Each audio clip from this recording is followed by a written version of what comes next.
Up next, the Cannabis Reporter Radio Show with Snowden Bishop. After this message.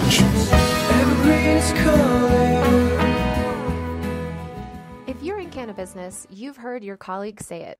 MJ BizCon is the conference of the year you have to be at. It's where deals get done, where you find your next business opportunity, and where you make the connections that matter among the 30,000 cannabis professionals, investors, and business owners from every segment of the industry. With over 1,300 exhibitors and 12 educational tracks created by the editors of MJ Biz Daily, there's no place like MJ BizCon to equip your business for growth. See you in Las Vegas, December 11th through 13th. Register today at mjbizcon.com. And now, it's time for the Cannabis Reporter Radio Show with Snowden Bishop. Listen in as Snowden interviews cannabis industry pioneers, marijuana experts, policymakers, medical practitioners, patients, and other amazing individuals with compelling stories to share. It all happens right now. Here's the Cannabis Reporter, Snowden Bishop. Evergreen is calling. Hi, and welcome back to the Cannabis Reporter Radio Show. I'm Snowden Bishop, and I'm happy you could join us. With all of the political chaos dominating the news cycles lately, some of the most consequential policy changes aren't getting the media attention they deserve. I mean, some of the most monumental rollbacks of environmental regulations and consumer health protections happen almost daily under the radar. For example, just this week, the Environmental Protection Agency announced that it would restrict the amount of scientific data that can be used to craft public health policy. I mean, really? This falls on the heels of the USDA dismissing hundreds of scientists who inform safe practices in agriculture and executive orders to undo vital public health legislation such as the Clean Air Act earlier this year.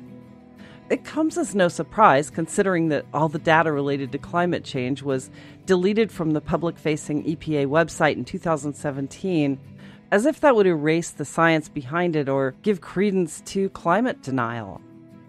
For the past couple of decades, there's been a groundswell of science warning us of impending doom related to our contributions to climate change that has gone largely underreported in the media until recently.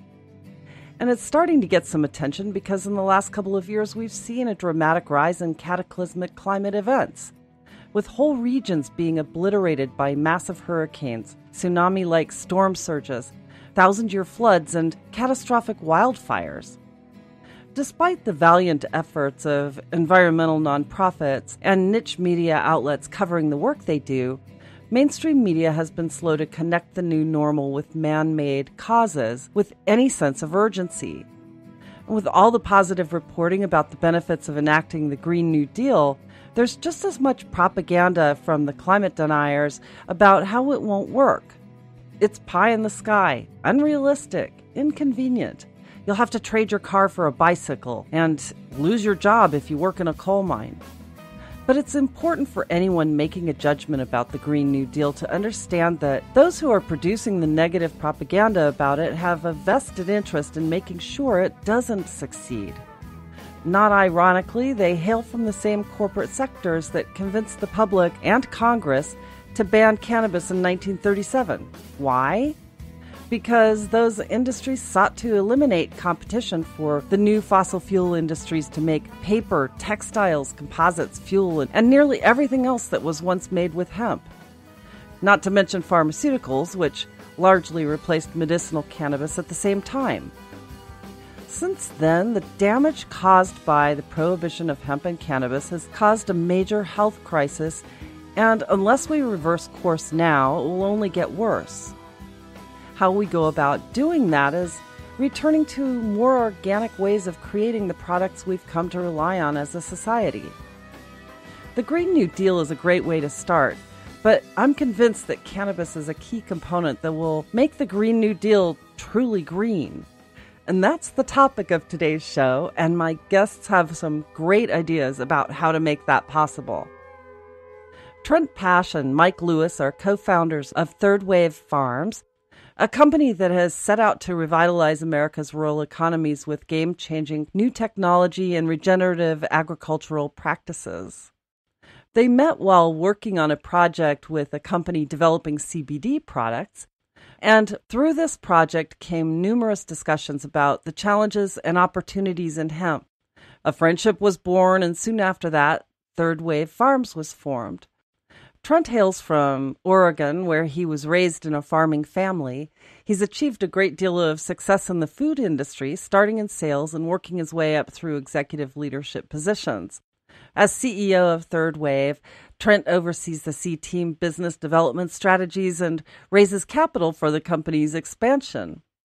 Mike is a third-generation farmer from Farmington, Maine, and having served in the Army, he later founded Growing Warriors, which is a veteran-oriented security project. In 2014, he began growing hemp for the Kentucky pilot program while serving on the Kentucky Hemp Commission. He then became the first federally permitted hemp farmer in the U.S. since Prohibition and worked to help pass the 2014 Farm Bill. He has since won numerous awards for his innovations in agriculture and currently serves as treasurer on the board of the Hemp Industries Association. Welcome to both of you. I'm grateful you could join me, and I'm looking forward to this conversation. So thanks for being here. Thanks for having us. So I was really intrigued by Third Wave, and the reason is that, as I said in my opening, I am a big believer that hemp is key to a carbon neutral future and the importance of getting back to a hemp infrastructure. So I was really very intrigued by what you're doing at Third Wave. So before we get into that, though, tell me a little bit about yourselves. Trent, tell me a little bit about you so that our audience understands where you're coming from. Sure, yeah. So my background is primarily the last 20 plus years I've been in the food and ingredient space, commodity supply chain for food ingredients. I started out, believe it or not, in the culinary field, 1991, and worked my way up through the ranks there, and then found my way into a sales job with a food company.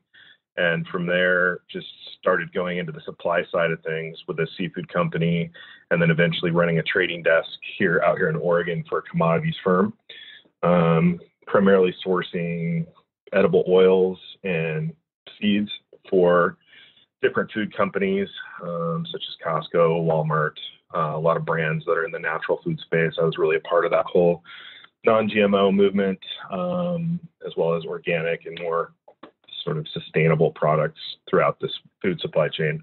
And that's actually how Mike and I met, was when I was on a consulting project for a company in Southern California. And Mike and I had our first introduction there. And Mike, how about you? How did you get your start into this? Well, into hemp accidentally, quite accidentally and blindly. Primarily my background has been in farm advocacy, and trying to create, economic infrastructure for rural communities like, the one I live in, right? I mean, I drive my kids, 30 miles a day for school because there's no jobs and tax revenue to support decent schools in my community. And so that's where I came into hemp. I was trying to replace some of the missing tobacco revenue from the tobacco buyouts, and that sort of gutted all the agriculture in rural Appalachia and sort of the Burley Belt. I really came into hemp looking for ways to create infrastructure. And in 2013, when I met then Agriculture Commissioner, now Congressman Comer, on a separate project for veterans, Homegrown by Heroes labeling scheme, we started talking about the needs for infrastructure, and we started talking about hemp. And the thing that I was hearing was that one of the negative points that they were throwing at us was there's no rural infrastructure to process this. And I'm thinking, well, duh, that's what we need in rural communities, is we need jobs and infrastructure to process. And so that's how I came into hemp. And I think that, that was the mindset I came into when I met Trent and we started Third Wave. It's interesting that you mention Congressman Comer. We had him on the show about 2 years ago when he was pushing the hemp legislation. And it's really interesting how far we've come since then, because, who knew that it seemed like it happened so suddenly when the hemp legislation actually passed as part of last year's Farm Bill. And I think that with the legalization of hemp, we have some huge opportunities to start bringing jobs into rural communities that have once depended on like coal production, for example, or tobacco, like you said, and really build this out. But what do you think is missing right now? I mean, aside from the obvious, there's an infrastructure that is needed to be able to process hemp into commodities that can replace those made with fossil fuels, for example. But what do you think is the big step that is needed right now that can either be solved with legislation or just with education in order to pursue this greater goal of having hemp become a much bigger part of the supply chain for these products? Well, I mean, I think from my perspective, and Trent's may be very different. I think that's part of why we work so well together. But the first thing we have to think about is how we build this out, right? Because as we see it playing out right now, we're seeing really big companies centralizing processing and centralizing manufacturing, right? And that's what got us where we are. So it's almost like from my perspective, what I see is us taking this amazing potential and immediately trying to shift it as quickly as we can into the business as usual system that gutted my town's economy in the first place, right? So, I mean, the first thing is, how do we decentralize this, and how do we make sure that the communities have a vested interest in how we implement this? Because our fossil fuel problem isn't just driven by production. It's driven by consumption, manufacturing, and distribution. And if, my concern is if we go too quickly, then we're taking away the ability for communities and cooperatives and things of this nature to start taking root in these rural communities. And I think, that's how we have to look at this first and foremost. And so the answer is we have to figure out how to pass common sense legislation that protects rural communities that want to invest in cooperative infrastructure for their farmers that supports a carbon neutral growth for this industry.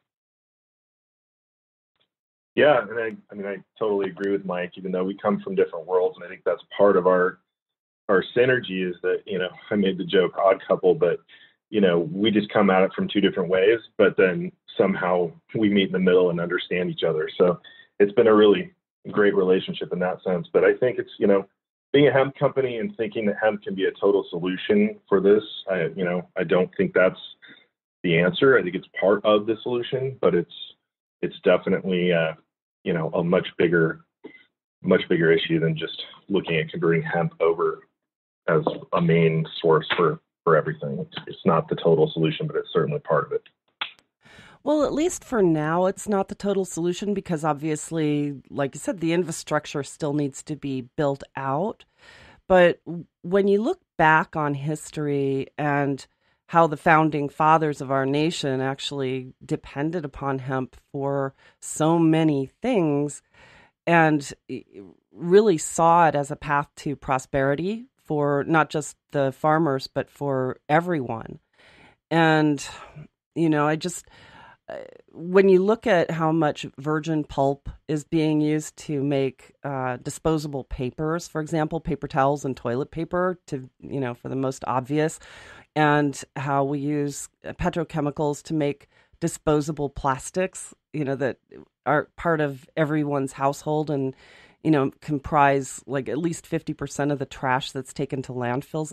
I mean, it would seem that hemp would provide such an obvious answer to those problems, wouldn't you think? Yeah, I agree with that. Go ahead, Mike. No, I mean, absolutely it does. I mean, and even if you just think about to Trent's point, I mean, just in terms of it being in a crop rotation, right? I mean, having it in a solid crop rotation, is going to eliminate, significant amounts of carbon being emitted. I mean, 15 or 16% of our carbon emissions globally can most definitely be contributed to bad farming practices.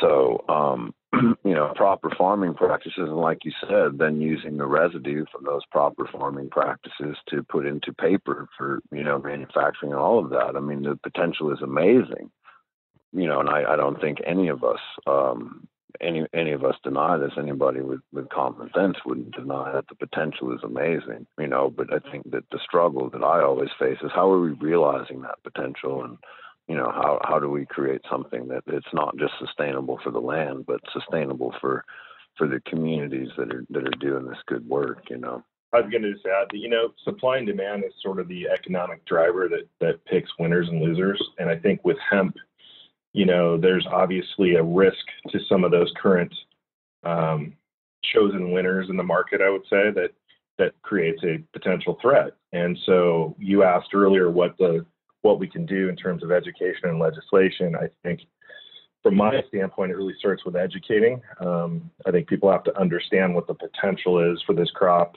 and how it can support, a different shift in communities, rural communities in particular, for economics. And I think the old drivers of supply and demand with things like, fossil fuels or other carbon-based, energy sources, I think it's going to be an education process to make people understand that.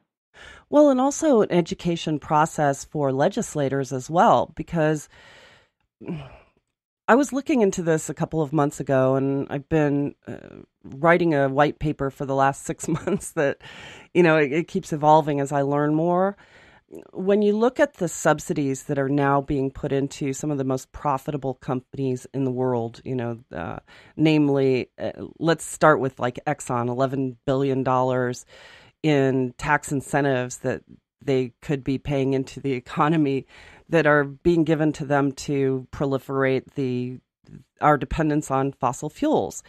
And I mean, there are a lot of different points of view on this, and I recognize that. But if you took even just a portion of those subsidies and started putting them into hemp infrastructure, it seems as though the people who are appropriating those funds or, appropriating the incentives to fossil fuels could be educated to understand that appropriating some of those incentives into a new hemp infrastructure would really help. But how do we get that message across to Congress?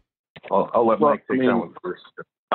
Yeah, I don't. This is something I've been working at for a long time, so I don't have an answer. But I think to further the point that you're making, most of these incentives that are given are, those incentives are taken away from the communities that are, having bad land use management or, fracking or whatever's happening. So, you're absolutely right. It's critical that some of those incentives, there's a way to, and not just hemp. I think that local food production, right? You spoke about our founding fathers.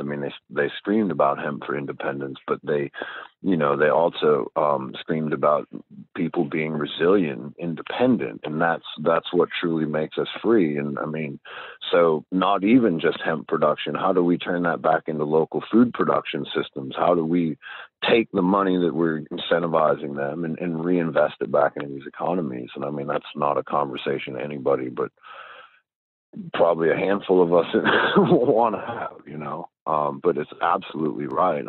They're taking money, those incentives are taking money that could be used to revitalize communities and put in infrastructure that, yes, allowed, a town like mine to put in a small textile mill to stop growing cotton, right? Let's start growing hemp.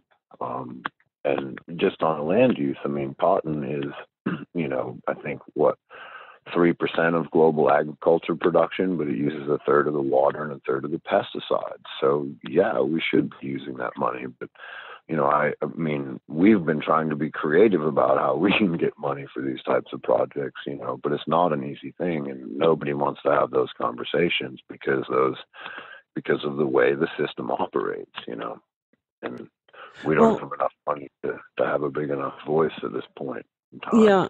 You mentioned the BT cotton is a huge problem.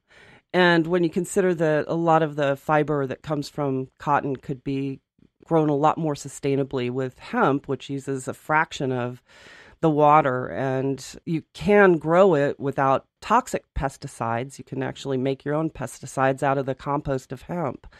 But also what I wanted to mention was that along the lines of the BT cotton, there's a monopoly when it comes to Monsanto and the seeds that are being given to farmers that keep them in this perpetual chain of dependence on those seedless crops. So they have to keep buying the crops, and it's poisoning our land.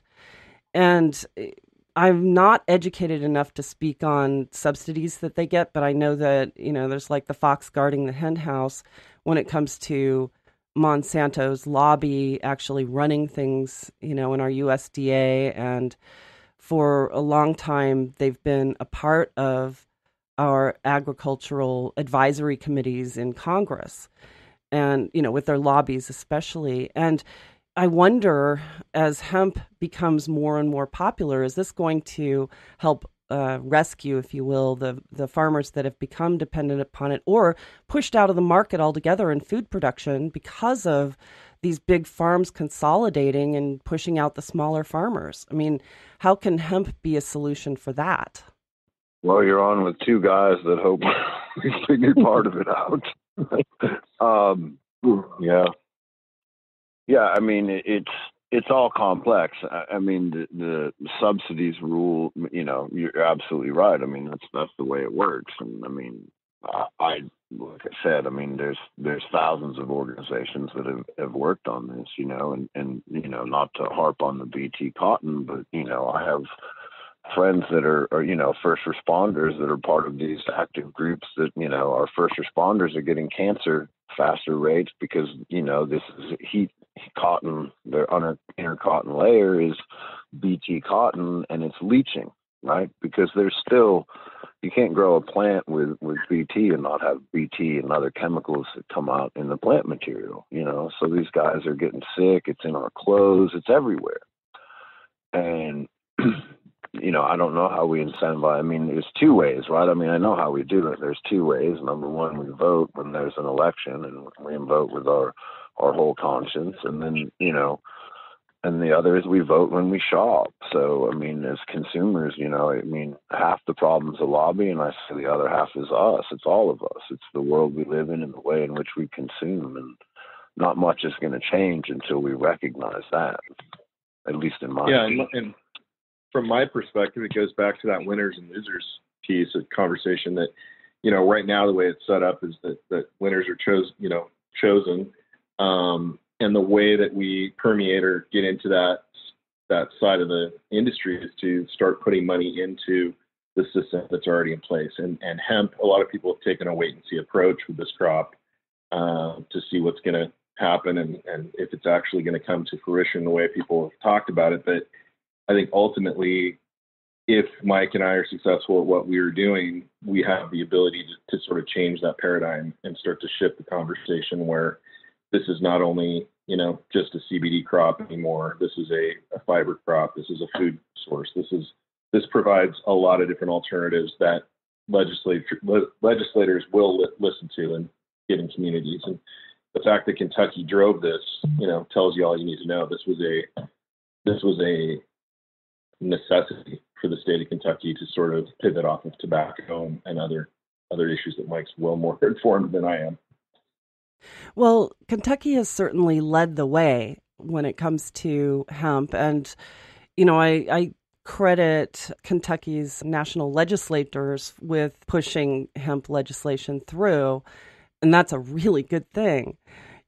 But, we still have the problem of the big lobbies from the large farm companies, Monsanto namely, and trying to get legislators to pay attention to the smaller groups that don't have such large lobbying efforts in Washington is a challenge, I think, across the board, no matter what the industry is.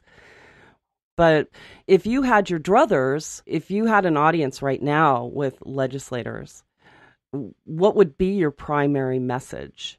Trent, let's start with you and then go to Mike. Well, I think we do have an audience with legislators. I mean, I think legislators are listening.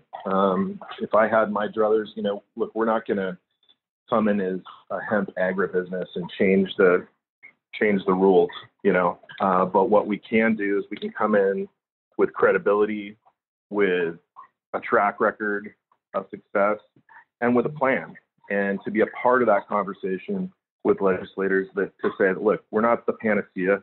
We're not going to fix everything in the hemp space, but we certainly can shift the paradigm gradually. And I think that opportunity is there. It's on us and other companies similar to us to execute and follow through with farmers and actually get the product to market, so that we do have those funds to play in the unfortunate space that we're in right now, where money talks and lobbies are a necessity. But if I had my druthers, that rule book wouldn't exist, but it does, and so we have to play by those rules. Mike? And I think that I would say first, I think that the way that we get the ear, as Trent said, is by being successful and by, getting our infrastructure and getting our farmers paid, and then saying, hey, here's a success story. And, as far as if I was in front of them today, I don't think I would say anything different than what I say when I'm there. I live in a small town that is poor. Obviously, I guess American poor, not to classify that with anything in third world countries, but I live in a poor community and there are no jobs, there's no infrastructure, and my trees are getting cut down and my kids are going to waste. The kids here are on drugs, and that's because we need jobs. And this, you have to find a way to make sure that these jobs stay in my community and that my community gets paid fair for these jobs. And that's what I always say. And I don't think I would change that at all, because that's the truth. And we need to think about, to do that, we need to think about how we're deploying government money and how we're building rural infrastructure, because the way we're doing it now is not working. And that's the message. Yeah. Well, that's really the. Oh, go ahead. Sorry, just to add to that. That's really the third wave commitment, right? That's our business model. It's hub and spoke. So, for us to sort of start where we started, it was really, how do we support farmers? That was our first question. And what we realized is that a lot of people were throwing seed in the ground, being promised X number of dollars per acre for their crop, and what they lacked was infrastructure. So, third wave farms, really, that's our whole model. Is we go out, we invest in the infrastructure to support farmers in a given region, and then we expand that out nationally. And so that's kind of what our whole business model is supporting that infrastructure in those rural communities like Mike's to start to bring jobs back, to start to bring mitigation of risk for farmers. So you read my mind when you added to that, and my next question was going to be, well, how do you engage the farmers? What is your pitch when you do talk to farmers? Well, most of the people that are talking to farmers are farmers. So, it's not even really a pitch. It's just an understanding. Whether it's me or Shelby or Jeff or any one of our other guys on the field talking to a farmer, we know. We look around and there's not a lot to talk about. So what we talk about is the upside and how we want them to be successful and how we want to help them integrate other crops. And we just explain our commitment, explain what we're passionate about, and it's not a big pitch. I think that we know what's going on farms. We know what's happening on dairy farms. We know what's happening on, grain and corn farms right now. I don't even think it's a pitch. I think the reality is we have to find ways to work together again, because this get bigger, get out model is not working. And we have to collaborate. And I think that farmers naturally want to collaborate. Information is fairly free-flowing from one farmer to the next in terms of production techniques. But I think the way that the infrastructure has been built, it's forced everybody into a silo. And we show up, let's break that silo. Let's start working with our neighbors and let's build some stuff that's going to support some production around here. And let's get some supply out of, Kentucky or Indiana or Oregon or wherever it is to market. Yeah, and I think what Mike's team does so well on the ag side is and Mike always mentions this to me, but I mean, he really manages expectations on a day-to-day basis with farmers. And, I think the industry we're in right now is so volatile and chaotic that there's a lot of promises being made out there to farmers that just aren't coming true. So, what we really try to do is say, okay, how can we help support? One way is through infrastructure, which is really Mike's team on the ag side. Then we also try to find viable markets for their product to sell, so that they have some understanding of price and where this is going to go. I think that's really what bridges the gap between Mike's world and my world, as he runs, a seamless operation on the ag side, and then together we put our heads together and figure out how to do the rest. That makes sense completely. And the advantages for farmers to start rotating their crops, from my understanding, it's really beneficial to the soil. It's a great way to sequester carbon, to relax the land from the chemicals that are being used on, the other crops. What are some of the other advantages that you explain to people and why they should begin to integrate hemp into their farming operations? Well, I think that, there's enough information now, and I think by and large, most farmers understand the value of crop rotation, but it's the current subsidy program and insurance programs that hold that back. Corn and beans are, those are insured. A clover cover crop is not. So corn beans is what pays the bill safely and securely. So, I think the knowledge is out there, and, I think it's transition to, this is something that we've invested in, right? We've funded research at Kentucky State University to figure out what the best rotations of crops are for a long term. It builds biomass, it stores carbon. Every time you till a field or run a piece of equipment over the field, you're losing carbon, so there are significant values to cover crops, but it's just not incentivized. But we're funding research right now that's based on a 5-7 year crop rotation. And, some of that, is just stuff that's getting turned in to add biomass and nutrients. Some of it's a quick 30-day crop that's allelopathic and is going to, break up some pests and diseases. So, there's a lot of things that cover crops provide in terms of benefit for the land and the soil, but the subsidy programs are just not there to incentivize people to really do that. So the only incentive is, a 15 to 20% increase at the wholesale level for being organic or regenerative organic or, whatever the next label is. Well, it's interesting that cover crops aren't insured. And, hemp is more than just a cover crop, too. It's a great rotational crop that's also something that can be monetized because there's a demand for it. Isn't that right? Absolutely. A hemp grain crop is leaving anywhere from 6,000 to 7,000 pounds of residue on the field, right? And that residue in the hemp plant is primarily cellulose, which is primarily carbon, so you're, just growing a grain crop and mulching your residue is a tremendous benefit to your soil. And then you can drill a crop right into the top of it without having to turn the soil over again. So and then the same thing for fiber crops, right? There's a tremendous benefit to it, whether it's just as a quick winter kill crop so that you have a mulch for the next spring, or whether it's a byproduct of your primary crop. There's a tremendous value in it. And the amount of biomass and long taproot allows it to scavenge micronutrients from way down. So, it's a great recycler of nutrients in the soil. Yeah, and as far as sequestering carbon is concerned, it's right up there with, it's actually more than flax and others that are known for their ability to sequester carbon.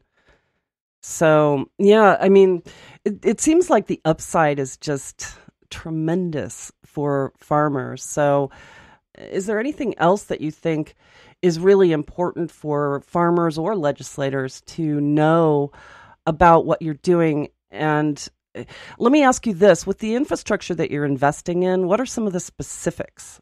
So we've been investing in, the main one was a dryer this year, which is a dryer it was actually a converted dryer from a hops system.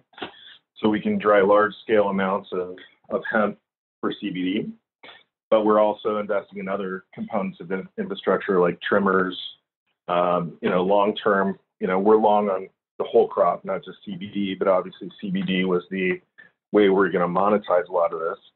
And we're looking at, decortication and other aspects down the road that will be able to support sort of that old, hub and spoke farm infrastructure, what we find with the grain silos and guys processing grain. That's what their wave is and is moving towards. That's fantastic. And then what about supply chain assistance?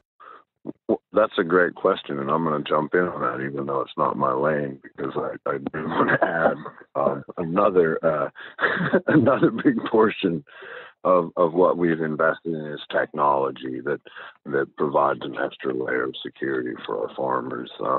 We have Dr. Voigt working for us on an analytics program that includes multi-spectrum lighting, drones reading back data that, pre-spots fungus or insects or, moisture issues, also helps monitor the crops on a regular basis. And that does feed directly into the supply chain, because then all of that data is fed up in from seed to all of those thermal images and then to all of the test results for the soil and the crops, and then it goes to Trent's side, tagged and bagged, ready for his supply chain story. That's all I've got. Yeah, so we're really building a complete end-to-end track and trace system, which is going to be, right now is not the requirement, but we're just, because that's the industry, we came from the food industry, a lot of us, we understand where it's going, and so we're trying to, leapfrog that and get ahead of that.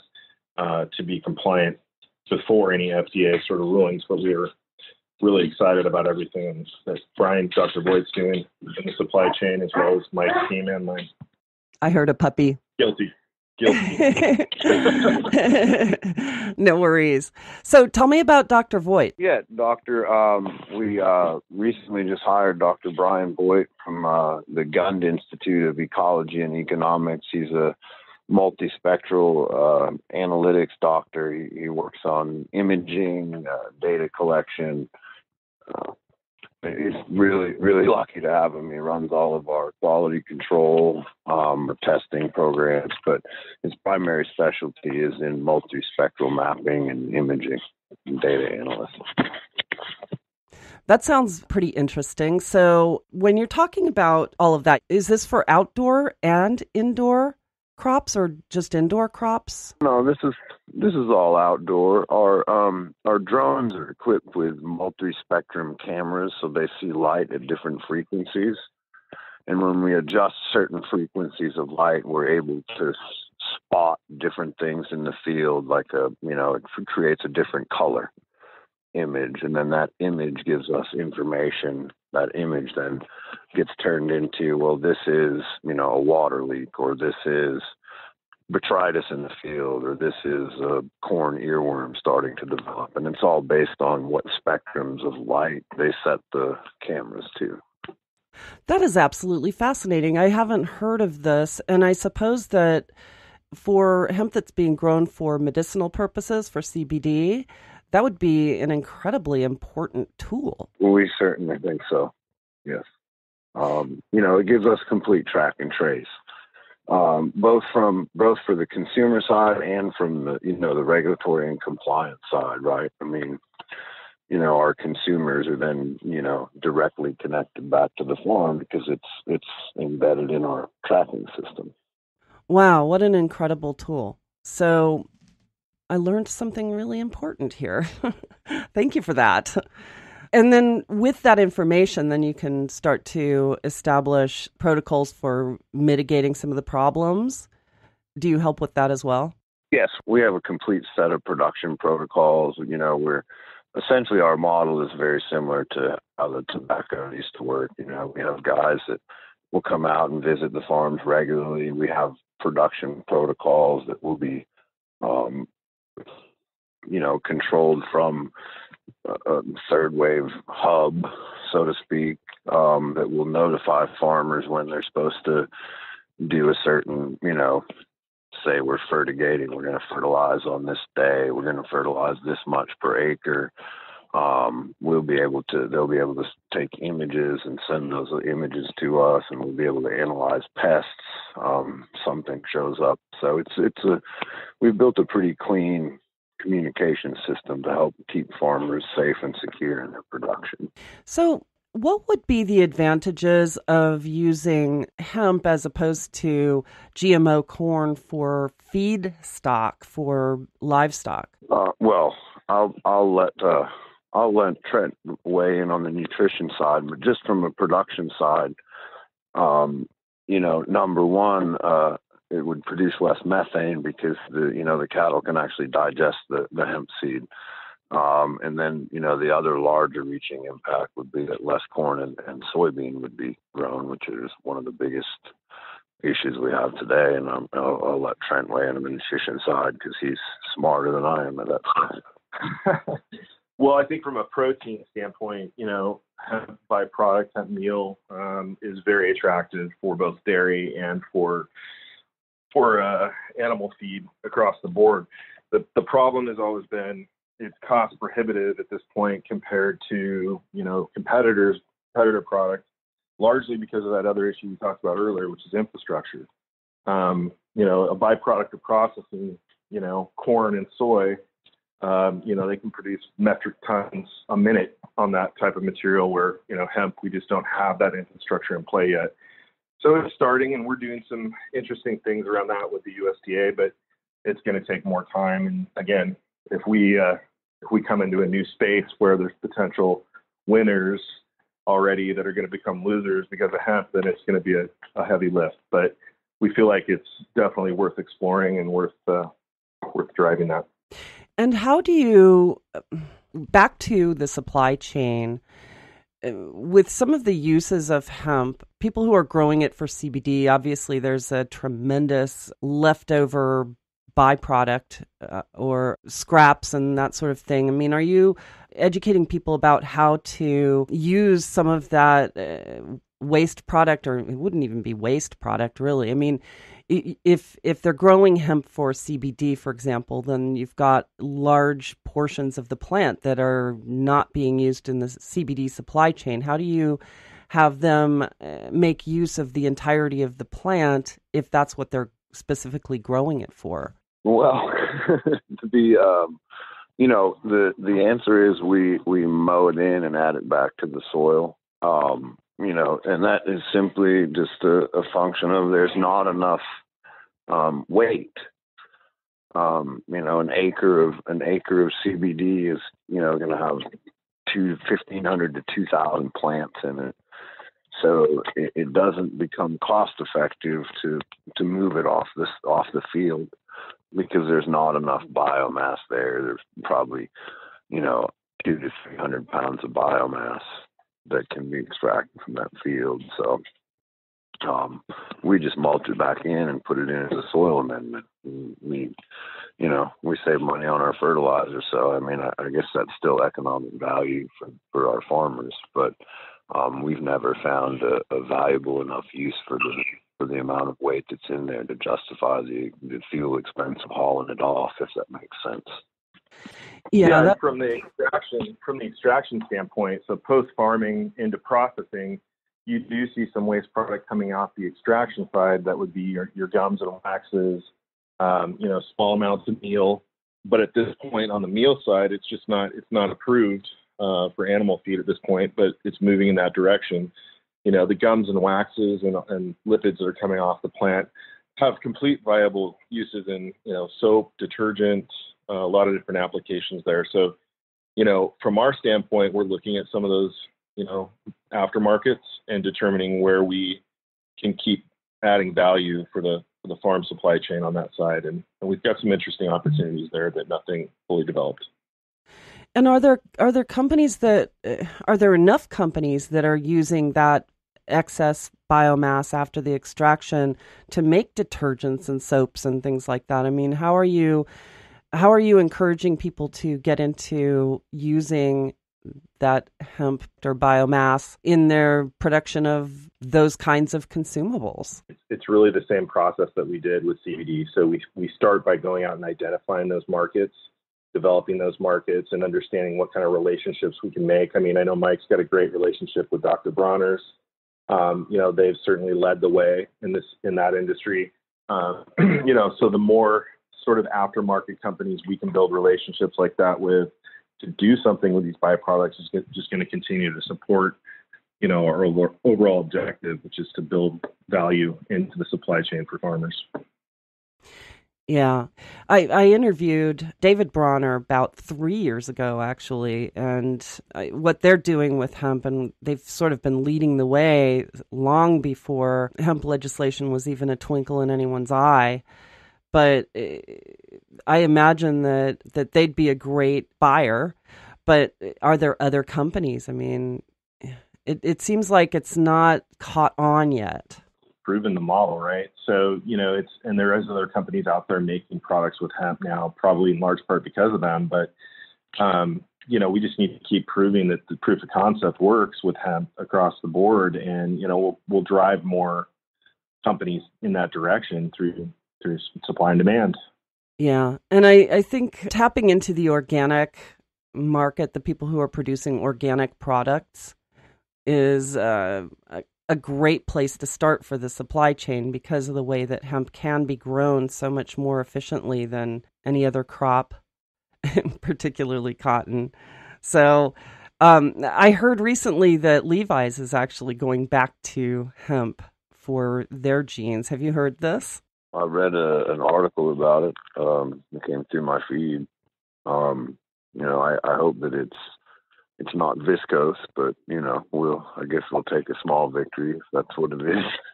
Yeah, well, I think every small victory is a good thing. So, yeah. Let me ask you something really quickly, because I just thought of it as you said that.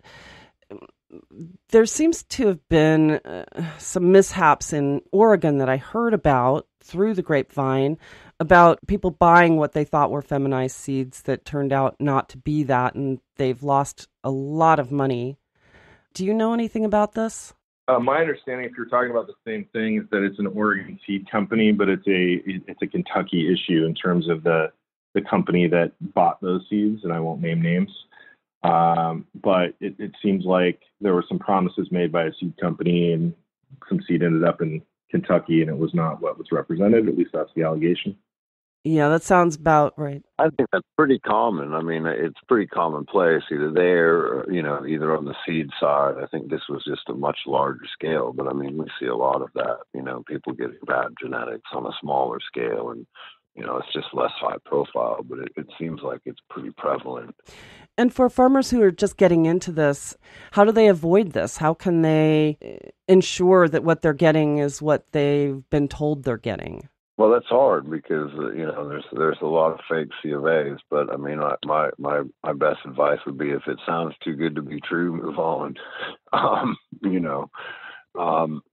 But I mean, you just have to do due diligence. You have to read the C of A's. You need to check with the breeder. You need there's a lot of due diligence that's required to make sure that you've got a quality seed, that whoever sold it to you had the right to sell it to you, and whether it's a seed or a clone. A lot of folks are buying clones as well.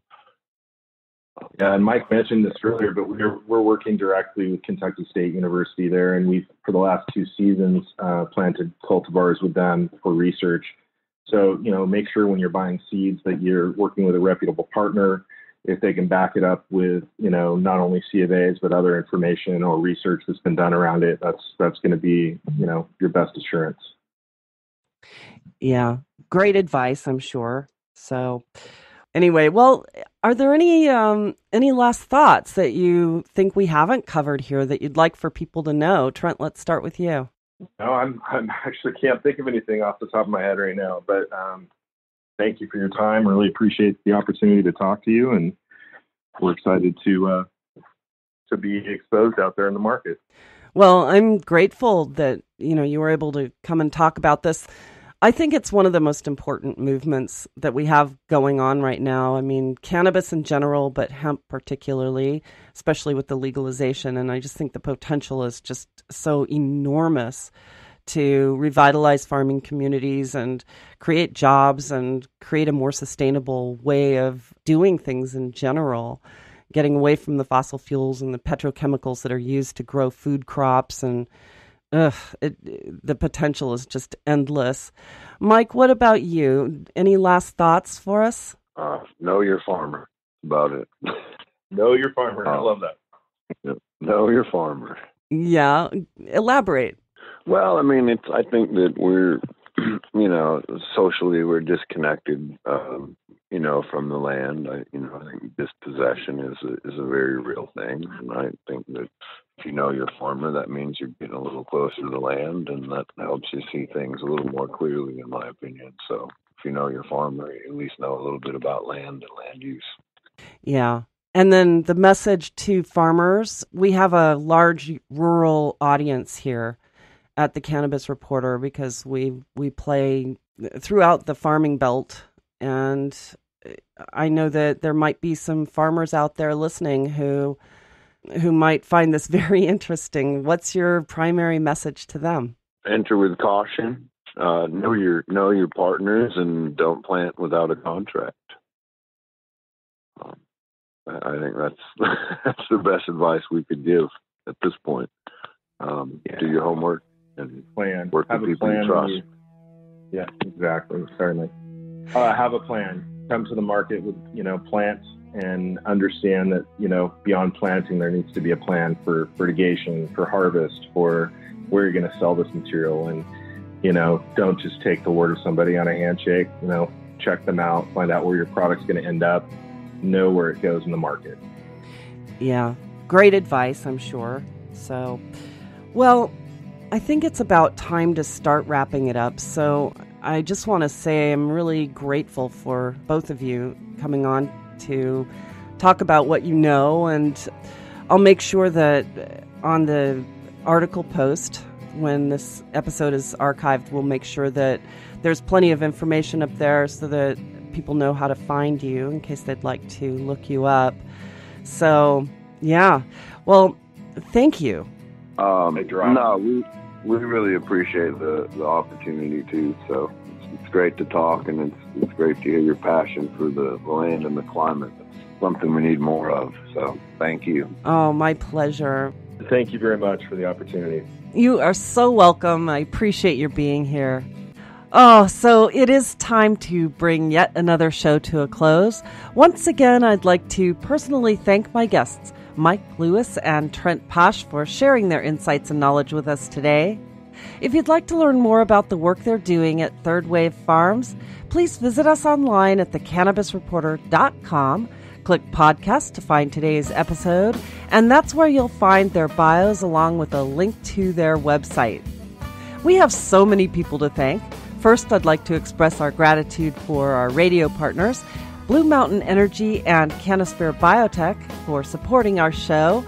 We certainly couldn't be doing this without you. And our media partners at MJ BizCon, Cannabis Radio, and Newsbank for helping us to spread the word. I'd also like to thank my production team here at the Cannabis Reporter radio show for always making us shine. And it goes without saying just how much we appreciate our programming directors at XRQK Radio Network and Society Bites Radio for broadcasting our show. And last but not least, thanks to all of you for listening. I'm Snowden Bishop, inviting you to join me again next week. Same time, same place for another episode of the Cannabis Reporter radio show. Until we meet again, be safe, stay informed, share what you've learned, and make it a great day. Evergreen is calling.